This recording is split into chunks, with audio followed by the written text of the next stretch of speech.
Bangga bersarung mangga. Man ta'awwada naqadul azaimi hila bainahu wa bainal ghanaimi. Azimah, al-azaim azimah. Azimah itu sesuatu yang sangat penting, skala prioritas. Azimah hal yang penting. Kalau orang biasa ngentengin yang penting, kira-kira yang kurang penting bagaimana? Wong yang penting aja dientengin, apalagi kurang penting. Bubarlah.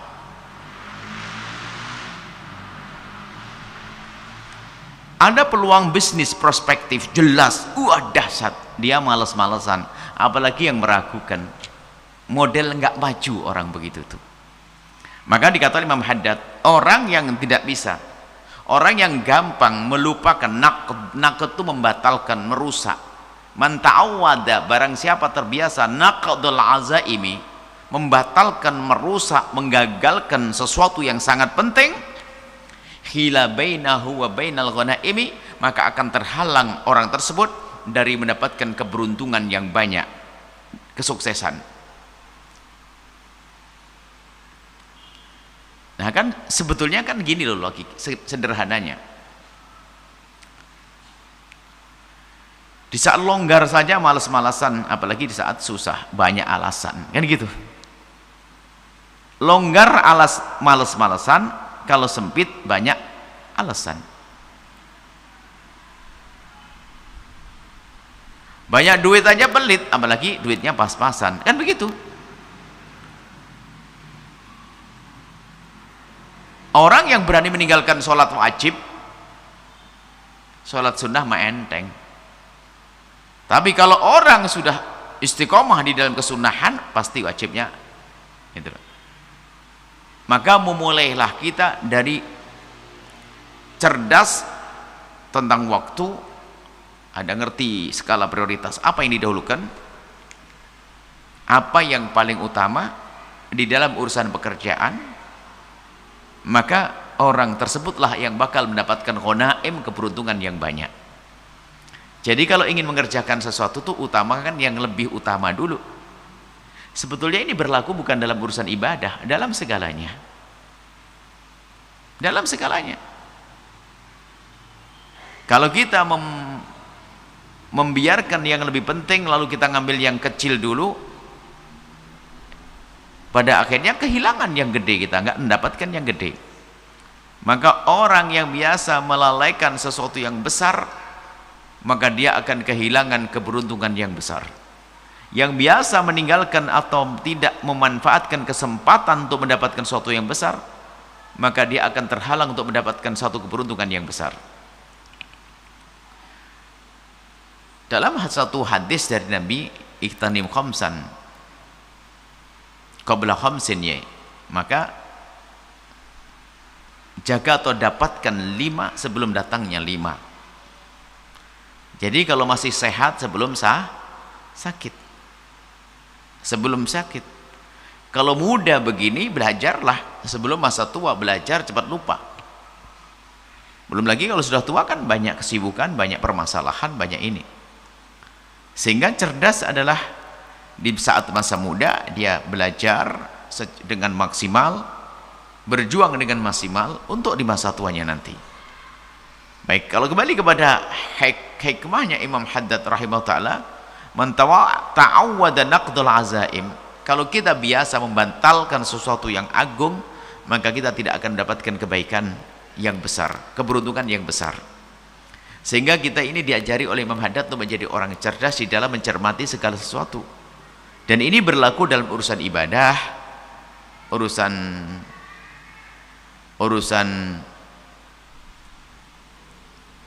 dunia sama.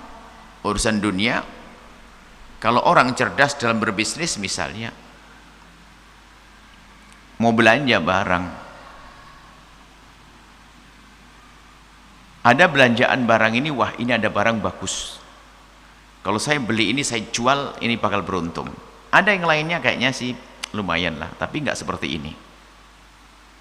Maka kalau orang ngerti berbisnis yang hebat, dia akan mengambil sesuatu yang bakal untung besar. Didahulukan ini. Tapi kalau yang gede ini dilupakan, lalu dia lebih peduli yang kecil-kecil, dia nggak mendapatkan keberuntungan yang besar. Karena dia telah tidak cerdas. Dia mengentengkan yang kecil. Kalau dalam istilah Jawa kan ya, buru uceng kelangan delek gitu. Orang lebih seneng ngambil ikan kecil yang dikejar, ikan gedenya lepas. Bukankah itu orang bodoh? Dia sudah nangkep ikan gede, taruh di pinggir sungai, ada ikan kecil dikejar, turun ikan gedenya, dia dapat ikan kecil. Ada buru uceng kelangan delek. Kita ada istilah Jawa. Nah, dalam urusan kita kadang-kadang korban untuk mendapatkan sesuatu, korban anak. Ini mohon maaf kita masuk dalam misalah pendidikan. Urusan mendidik anak, kita sibuk bekerja, boleh sibuk bekerja, tapi jangan lupa pendidikan anak. Hari ini orang mendapatkan kekayaan tapi kehilangan anak, dan itu tanpa disadari. Dia kerja siang malam dan sebagainya, hanya ngirimi kepada anaknya uang, tapi tanpa memperhatikan tentang sisi roh anak, batinnya anak, hatinya sang anak. Sehingga dia mendapatkan uang akan tapi kehilangan anak. Anaknya sudah nggak peduli dengan orang tuanya, nggak ada kedekatan kepada orang tuanya. Karena dia yang penting adalah anak sebetulnya. Sehingga dalam hikmah yang kami hadirkan terakhir ini apa? Waktumu itu lebih berarti bagi anakmu daripada hartamu. Waktu dengan anak, perlu kita dengan anak menjaga keluarga. Jangan sampai kita mencari rezeki tapi kita hancur keluarga. Sebuah kebodohan. Dan makanya kami selalu ingatkan kalau ada orang bekerja dan sebagainya, kamu harus ingat tujuanmu, cari duit agar rumah itu indah. Jangan sampai cari duit lupa membuat rumah itu baik. Berarti dia tidak cerdas. Hal yang penting dilupakan, naqdul azaim. Yang penting dilupakan, maka dia akan kehilangan keberuntungan yang besar. Yang benar adalah saya cari rizki, kemudian rizki akan saya bawa ke rumah, dan setelah itu untuk menjaga rumahku. Jadi dia bekerja pagi bekerja, pulang sore, sampai di rumah maksimal dengan keluarga. Oke, seminggu sekali ketemu keluarga, tetap silaturahmi, sambung hati dengan keluarga, komunikasi yang baik dengan keluarga. Maka ini cerdas, bukan keluarganya hilang. Dapat gaji 1 juta hilang sholat. Ini dapat gaji 1 juta dia tidak menutup aurat misalnya. Berarti naqdul azaim. Sesuatu yang besar biasa ditinggalkan. Dan itu kemana-mana. Karena kebiasaan dia itu adalah tidak bisa menganggap penting sesuatu yang lebih penting. Kalau berbuat asal saja. Sehingga banyak kerugian pada orang tersebut. Sehingga Imam Haddad menyebutnya dengan istilah orang yang seperti itu adalah orang yang tidak mendapatkan ghanaim, hila bainahu wa bainal ghanaim, maka orang tersebut akan terhalang dari keberuntungan. Nah, sekarang kita perlu pulang ke rumah kita masing-masing. Kita harus mulai cerdas di saat kita berurusan dengan keluarga kita, anak kita, pekerjaan kita, dan lain sebagainya. Maka biasakanlah ada mendahulukan yang penting. Jangan biasa kita meremehkan hal yang penting. Sesuatu yang penting dalam rumah kita. Dan penting itu ada standarnya dong. Sesuatu akan dianggap penting itu apa? Di saat ada kemaslahatannya. Lah, maslahat yang paling dahsyat adalah tentu maslahat di akhirat nanti. Sehingga pertimbangan kita dahsyat selagi ini maslahat di akhirat menjadi penting. Nah, kalau kita sudah biasa mengentengkan hal yang penting, lihat, nggak akan beruntung dia. Sebab dia sudah biasa. Dia lebih sibuk dengan yang tidak penting, maka dapatnya sedikit, dapatnya kecil. Karena dia biasa meninggalkan sesuatu yang penting. Dalam ibadah pun juga ada orang loh ya, belum bayar utang dia, sedekah. Lah ini kan keblinger. Padahal bayar utang lebih gede pahalanya, wajib dia. Oh, ini sedekah ke sana kemari, sedekah ke mana, belum bayar zakat. Bahkan pengakuan orang kaya, ternyata sedekah bagi saya lebih mudah daripada bayar zakat. Suruh ngitung zakat tuh susahnya setengah mati, malesnya luar biasa. Padahal sama-sama keluar uang. Bisa jadi ini orang karena tidak mengerti. Kalau tidak mengerti, ya bukan berarti dia meninggalkan sesuatu yang penting lalu melakukan yang tidak penting, karena tidak mengerti. Karena tidak mengerti. Tapi yang mengerti, inilah sebuah kebodohan. Dari dulu namanya sholat fardu itu lebih bagus daripada sholat sunnah. Ada sholat sunnah ba'diyah qabliyah lebih bagus daripada sholat sunnah yang lainnya. Sampai hari ini kalau kita bicara ini, kalau kita kembangkan ya syarah ini, misalnya orang ada loh ya tidak sholat ba'diyah isya taraweh. Nah, padahal sholat ba'diyah isya lebih gede daripada taraweh. Nah ini karena tidak mengerti. Oh, ada sholat tasbih tidak ba'diyah isya, nggak bisa dikalahkan ba'diyah isya dengan tasbih. Sholat tasbih adalah sholat sunnah yang pahalanya gede, tapi tidak bisa mengalahkan sholat ba'diyah isya. Dan begitu seterusnya dalam kehidupan kita tuh ada namanya prioritas. Kalau orang sudah biasa meninggalkan yang penting, maka ketahuilah akan runtuh. Yang kecil bakal dientengin lebih mudah lagi. Yang penting saja tidak diperhatikan. Sehingga mari kita cerdas di dalam melakukan kebaikan. Dalam bersedekah juga gini loh ya. Kalau kita punya uang 100.000, kita sedekahkan kepada orang kaya, dapat pahala silaturahmi saudara kita. Tapi kalau kita sedekahkan kepada si fakir, lebih gede pahalanya karena dia punya hajat.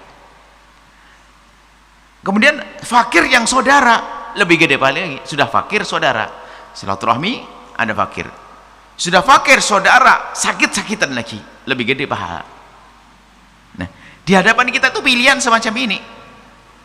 Maka orang cerdas itu akan selalu berbuat sekiranya apa yang paling menguntungkan. Seperti itu pebisnis kalau cerdas tentu dia akan membidik pasar, momen atau kesempatan dalam berbisnis untuk mendapatkan keuntungan. Mana yang lebih menguntungkan? Oh, ada 1 jam saya dapat 10 juta. Bisnisnya ini 1 jam dapat 500.000. Lah kalau milih 500.000 tentu gila dia, atau paling tidak dia mengerti tentang uang. Tapi yang cinta dunia, cinta fulus, bekerja 1 jam dapat 10 juta. Kerjaannya sama, hanya jalan muter begini. Sama satunya, jalan muter 500.000. Lalu dia milih, aku pilih 500.000. Gimana menurut Anda? Gila dia. Kurang lebih seperti itu.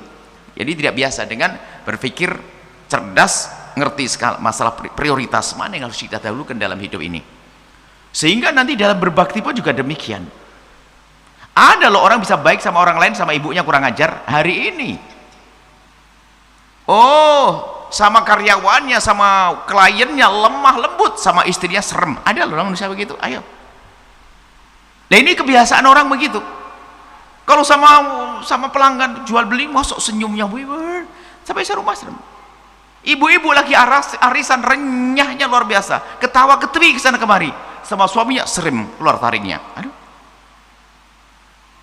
Nah inilah hal Imam Haddad mengajak renung. Kalau ini kita jabarkan panjang kisahnya, maka ayo kita berpikir cerdas, apa yang lebih perlu untuk kita dahulukan di dalam urusan ibadah. Ada namanya fardu ain, ada fardu kifayah, ada sunnah muakkadah, sunnah yang dikukuhkan. Jadi dalam ibadah ada tingkatan-tingkatan. Sehingga orang ulama, makanya ada tanda ibadahnya orang satu alim, orang alim ibadah sekali ibadah lebih bagus daripada 1000. Anggap saja kurang lebih gini, 1 rakaatnya orang alim lebih bagus daripada 1000 rakaatnya orang awam. Awam itu maksudnya apa? Awam dalam hal itu bukan berarti, karena kalau orang alim itu biasanya ibadahnya sekali tapi niatnya banyak. Coba kita yang awam, maksudnya awam bukan awam saja, awam dalam hal itu, misalnya urusan sholat, urusan sedekah saja. Orang alim sedekah 100.000, dia bisa menghadirkan 100 niat, menghilangkan kebahilan di hatiku untuk menolong orang. Aku niatkan untuk ibundaku, untuk ayahku, Kemudian apalagi niatku? Niatku semoga dengan sedekahku 100.000 ini Allah ampuni dosaku. Dengan 100.000 Allah tutup aib guruku sehingga aku tidak melihatnya. 100.000 semoga indah rumah tanggaku. 100.000 loh. Rupanya karena dia mengerti dengan niat yang banyak mendapatkan sesuatu yang banyak. Kalau kita awam ya sudah 100.000 gitu saja. Padahal setiap niat ada pahalanya, setiap niat ada pahalanya. Melakukan sunnah, sholat, melakukan apapun, kalau orang cerdas, sampai urusan nikah saja. Mungkin sebagian dari kita nikah kan lampiaskan syahwat, selesai. Dapat pasangan, lampiaskan selesai. Sehingga para ulama ada mengajari sampai 150 niat. Duh, banyak banget niat ya. Niat mencari kawan beribadah, niat mencari tempat pelampiasan syahwat yang halal, niat untuk mencari teman berbakti pada orang tua, niat untuk menjauhi keharaman, niat mendapatkan keturunan, niat, banyak niat. Ternyata dengan kecerdasan itulah akan menjadi pahala banyak. Nah, inilah isyarat daripada apa yang bisa kita pahami daripada hikmahnya Imam Ibn Athaillah As-Sakandari.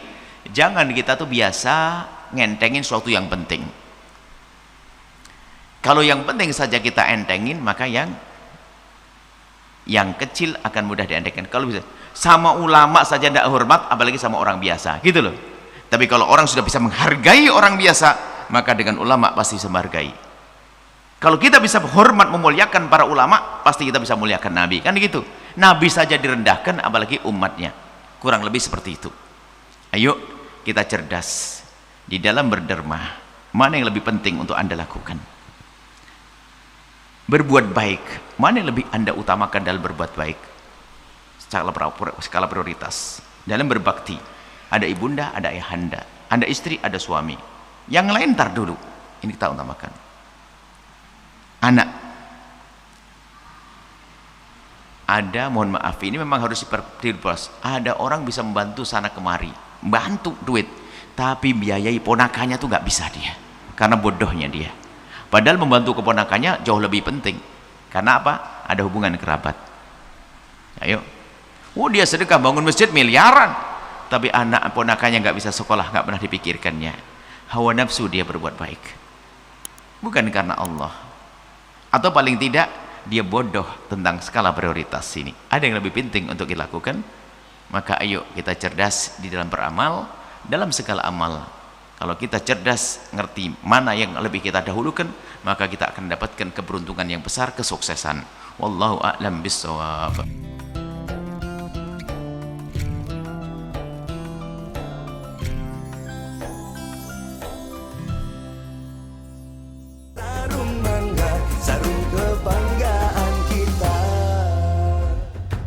Bangga bersarung mangga. Sahabat Al-Bahjah TV, setelah menyaksikan video ini, jangan lupa bersolawat kepada baginda Nabi Muhammad. Shollu ala Nabi Muhammad. Allahumma sholli alaihi wa ala alihi wa sahbihi.